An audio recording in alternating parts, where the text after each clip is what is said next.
नमस्कार, आप देख रहे हैं आर्या न्यूज। मैं हूं आपके साथ पल्लवी सिंह। रुक करेंगे यूपी की कुछ बड़ी खबरों की ओर।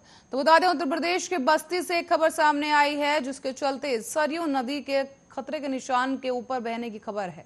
बता दें, 21 सेंटीमीटर खतरे के निशान से ऊपर पहुंच गई है सरयू नदी। तो वहीं कई गांव की फसल भी जलमग्न हो गई है। और बताते चले, कटारिया चांदपुर तटबंध पर भी तेजी के साथ दबाव बढ़ रहा है। इसी बीच दुबैलिया में प्रति घंटे आधी सेंटीमीटर रफ्तार से जल स्तर बढ़ रहा है। और इसके साथ ही घगोआ के पुल के पास भी ऐसी ही कुछ खबर सामने आई है, जहां पर पानी का स्तर इतना ज्यादा बढ़ गया कि सड़कें भी जलमग्न हो गई हैं।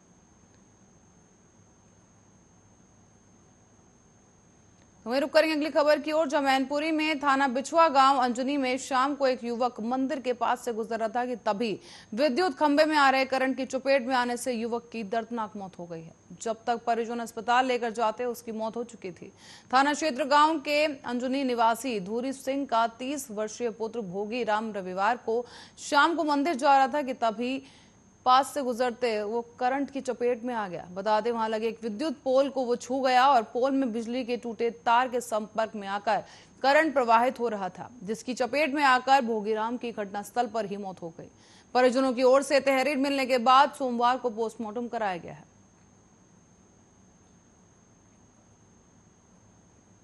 इस बीच मैनपुरी में डीएम मैनपुरी ने जनपद के विभिन्न परीक्षा केंद्रों में संचालित यूपीएसएससी की पीईटी परीक्षा का निरीक्षण किया है। साथ ही आपको बता दें, संबंधित अधिकारियों और मजिस्ट्रेट को परीक्षा को सकुशल, शांतिपूर्वक, नकल विहीन रूप से संपर्क कराए जाने समेत कई अन्य आवश्यक दिशा निर्देश भी जारी कर दिए गए हैं।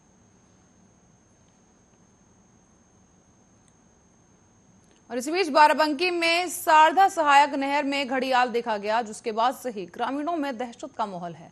तो वहीं आधे घंटे से शारदा सहायक नहर के पुल के पास मंडराता हुआ घड़ियाल देखा गया और ग्रामीणों में जिसके बाद से ही हड़कंप मच गया है। इसी के बाद अब सूचना पर पहुंची वन विभाग की टीम ने घड़ियाल को वहां से रेस्क्यू कर लिया। पूरा मामला थाना लोनी कटरा क्षेत्र के खैरा बीरू के समीप शारदा सहायक नहर पुल का है।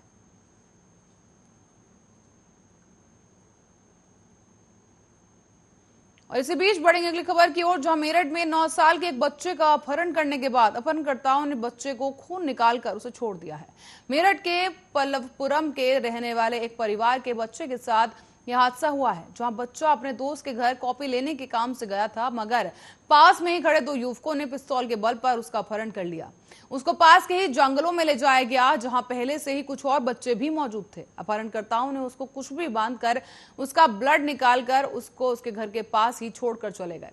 परिवार के लोग काफी समय बीत जाने के बाद बच्चे को ढूंढने निकले तो बच्चे का कोई अता पता नहीं लगा। परिवार के लोग थाने पहुंचे तो पता लगा कि उनका बच्चा घर वापस आ गया है।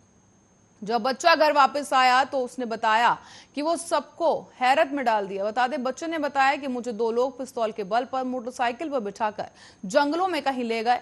वहां एक कमरा था, वहां पर पहले से ही कुछ और बच्चे भी मौजूद थे। फिर उन्होंने मेरे हाथ में इंजेक्शन लगाया और मेरा ब्लड निकाल लिया गया। जब उनको लगा कि बच्चा हमारे काम का नहीं है तो बच्चे को वापस छोड़कर चले गए। दोस्त के घर जा रहा था तो फिर वहाँ पे पहले से ही खड़े हुए थे वो गली में, आपस में बात कर रहे थे।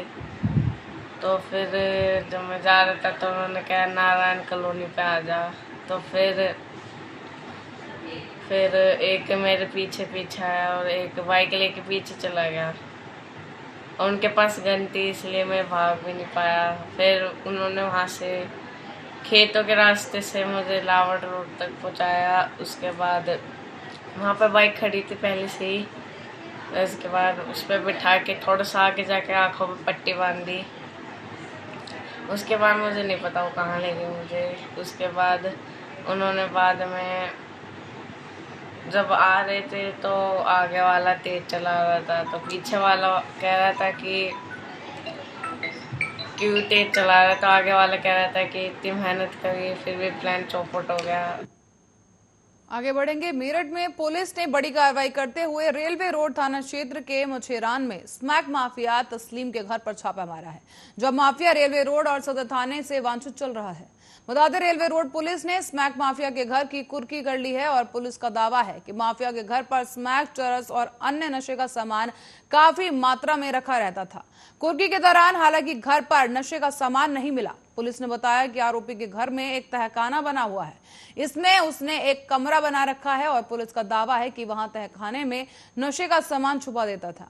पुलिस जब दबिश देती थी तो तहखाने में घुस जाता था और पुलिस घर की तलाशी लेकर वापस लौट जाती थी। रेलवे रोड पुलिस ने कुर्की के दौरान तस्लीम के घर में तहखाना देखा तो वो भी हैरान हो गए। बताते चले, पुलिस ने आगे बताया कि यह तहखाना अवैध तरीके से बना हुआ है और इसकी रिपोर्ट कैंट बोर्ड को भेजी जाएगी।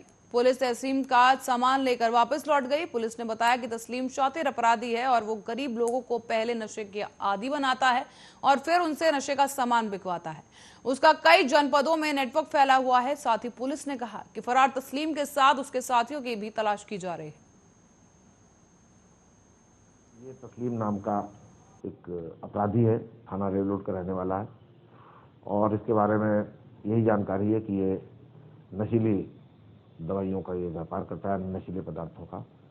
ये हमारा वांछित अपराधी है और तमाम कोशिशों के बाद ये नहीं मिला तो हमने न्यायालय से विधि अनुसार इसका कुर्की आदेश प्राप्त करके इसके आवास, इसके घर की जो है कुर्की करी है और भी अधिक कठोर कार्रवाई इस पर हम करेंगे ताकि ये उनके दबाव में आकर के ये कानून के पीछे आ जाए। और इसका वहीं बहराइच थाना प्रयागपुर पुलिस ने एसओजी टीम को एक बड़ी सफलता हाथ लगी है। पुलिस ने 25,000 के इनामी हिस्ट्री शीटर दाऊद को सिर्फ यूसुफ अली को गिरफ्तार कर लिया है। हिस्ट्री शीटर दर्दा शाह के पास से 1 किलो विस्फोटक बनाने के अवैध सामग्री, असला और कारतूस भी बरामद किए गए। पुलिस ने बताया कि ये किसी बड़ी घटना को अंजाम देने की फिराक में था। हिस्ट्री शीटर को प्रयागपुर के शिवदहा के पास से गिरफ्तार किया गया। पुलिस ने हिस्ट्री शीटर दाऊद शाह को गिरफ्तार कर जेल भेज दिया है। साथ ही आगे की कार्रवाई भी की जा रही है। अधीक्षक महोदय बहराइच के कुशल निर्देशन में आज एसओजी टीम और थाना प्रयागपुर टीम को बड़ी सफलता मिली है। आज प्रातःकाल लगभग 4 बजे थाना प्रयागपुर और एसओजी की संयुक्त टीम द्वारा एक अभियुक्त दद्दन शाह उर्फ यूसुफ अली पुत्र ननकऊ निवासी करघैयापुरवा थाना प्रयागपुर को गिरफ्तार किया गया है। इस पर पहले से ही 25,000 का इनाम घोषित था। अभियुक्त के कब्जे से 1 किलो विस्फोटक सामग्री, एक तमंचा 315 बोर व कारतूस, एक वैगनार और मोबाइल फ़ोन बरामद हुए हैं। इसमें संगत धाराओं में अभियुक्त पंजीकृत करके अभियुक्त को जेल रवाना किया जा रहा है। और अफगानिस्तान में फंसा नीतीश कुमार गुप्ता अपने घर पहुंच गया, जिसके बाद परिजनों में खुशी की लहर दौड़ गई है।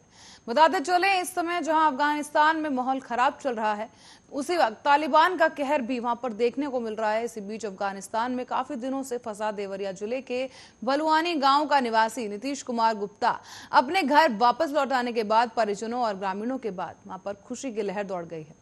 बताते चले, अफगानिस्तान में युवक फंसा हुआ था, जो कि मंजर देखा है इस युवक ने, उसका खौफ उसके चेहरे पर झलक रहा था। उसका कहना है कि वो किसी तरह से अपने वतन, अपने घर वापस आ गया। उसके पिता ने कहा कि मैं भारत सरकार को बहुत बहुत धन्यवाद देता हूं कि मेरे बेटे को सुरक्षित वापस घर भेज दिया गया। आया गया, बोर्डिंग का काम चालू हुआ। उसके बाद से धीरे धीरे मतलब 21 तारीख हो गया तो 21 तारीख को हम लोग फ्लाइट के अंदर बैठे। तकरीबन 2-2:30 बज रहे थे तो हम लोग लंबी कतार में खड़े थे। उसके बाद से धीरे धीरे सबको अंदर करके लेके गए तो वायुसेना का विमान था, उसी में बैठ के हम लोग आए हैं। उसके बाद से गाजियाबाद हम लोग की फ़्लाइट लैंड हुई है। C-17 ग्लोब मास्टर ऐसे कुछ थी फ़्लाइट, वायुसेना विमान थी। इसमें टोटल सब अपने इंडियन कर्मचारी थे, पायलट से लेके जो भी हुए।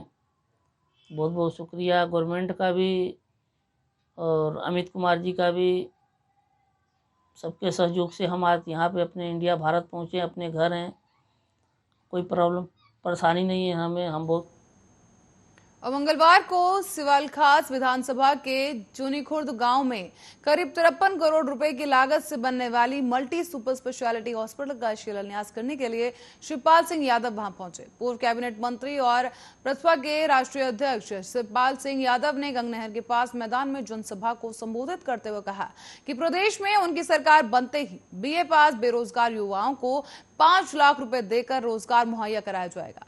साथ ही उन्होंने कहा कि सरकार के वजूद में आते ही एक परिवार से एक लड़का और लड़की को सरकारी नौकरी दी जाएगी। शिवपाल यादव ने कहा है कि भाजपा सरकार ने जो कहा वो किया नहीं। उन्होंने कहा है कि भाजपा सरकार मुसलमानों के लिए जुल्म हुए हैं, उसका बदला चुनाव में जनता सिखाएगी। कार्यक्रम स्थल पर भीड़ ने रागनी कार्यक्रम का भी लुत्फ उठाया। बताते चले, भीड़ ने शिवपाल यादव के संबंध में भी कड़ी धूप के बावजूद उनका भाषण सुना है।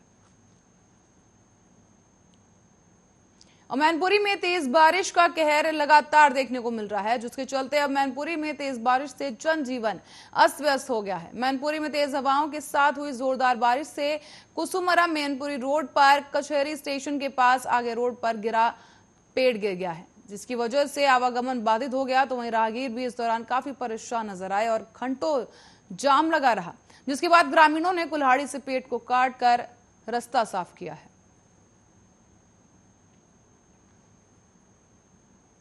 रुक करेंगे देवरिया की ओर, जहां देवरिया जिले के रुद्रपुर थाना क्षेत्र के भालीचौर गांव में आज उस समय अफरा तफरी मच गई जब रास्ते के विवाद को लेकर गांव के दबंगों ने लाठी डंडों से पीट कर एक युवक की हत्या कर दी है।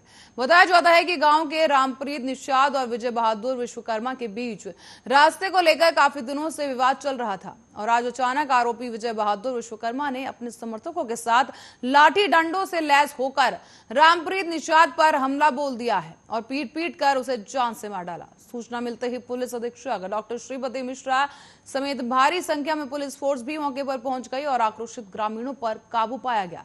इस संबंध में पुलिस अधीक्षक डॉक्टर श्रीपति मिश्रा ने बताया कि रास्ते के विवाद में रामप्रीत निषाद की हत्या की गई है। जो भी इस घटना में शामिल है उसे जल्द ही गिरफ्तार कर जेल भेजा जाएगा। नाम के एक व्यक्ति अपने घर से सड़क की तरफ आ रहे थे कि उनके पड़ोसी विपक्षी विजय बहादुर विश्वकर्मा ने और उनके परिवार के लोगों ने उसे रोक लिया और उधर जाने से मना किया। इस पर उसने जब बातचीत की तो बातचीत में कहा सुनी में इस पक्ष द्वारा तथाकथित रूप से अभियुक्त के जो मृतक है उसके साथ मारपीट की गई और उसमें उसी दौरान उसकी मृत्यु हो गई। यद्यपि शव पर कोई जाहिरा चोट नहीं है और शव को कब्जे में लेकर के पोस्टमार्टम के लिए भेज दिया गया है। प्राप्त तहरीर के आधार पर अभियुक्त पंजीकृत करके जितने नामित अभियुक्त हैं सभी को पुलिस ने हिरासत में ले लिया है, पूछताछ कर रही है। पोस्टमार्टम रिपोर्ट आने के पश्चात इसमें नियमानुसार